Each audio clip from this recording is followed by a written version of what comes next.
Hi అండి. మొన్న వెజ్‌వి steam momos పెట్టాం కదా! అది మొత్తం మా అబ్బాయే చేశాడని వీడియో అయితే పెట్టాను.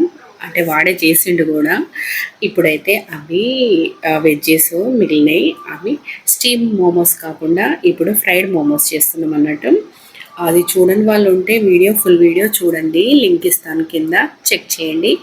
ఇంకా సేమ్ అండి మైదా పిండి మొన్నైతే గోధుమ పిండితో చేసాము. ఇప్పుడైతే ఇది మైదా పిండి. ఇంకా వెజ్జీస్ ఏంటంటే క్యారెట్, క్యాప్సికమ్, ఆనియన్స్ ఇంకా అందులోనే ఈ మిల్ మేకర్స్ అవి నానబెట్టుకొని మిక్సీ పట్టుకొని అన్నీ మిక్స్ చేసుకొని అందులో కొంచెం సాసెస్ యాడ్ చేసుకోవాలి. అది చూడాలనుకుంటే అయితే ఫుల్ వీడియో చూడండి. అసలు ఎంత సూపర్ ఉన్నాయంటే మోమోస్ అంత బాగున్నాయండి, మీకు నచ్చుతాయి. ఇంకా నేనైతే 2 టైప్స్ చేశాను. మోమోస్ లాగా, ఇంకోటి రోల్స్ లాగా కూడా షేప్ చేసి ఆయిల్‌లో డీప్ ఫ్రై చేశానన్నట్టు. ఎంత క్రంచీగా చాలా బాగున్నాయండి. మీరు కూడా తప్పకుండా ట్రై చేయండి. అలాగే ఫస్ట్ టైం మన ఛానల్‌ని చూస్తున్నట్లయితే తప్పకుండా సబ్స్క్రైబ్ చేసుకోండి. బాయ్.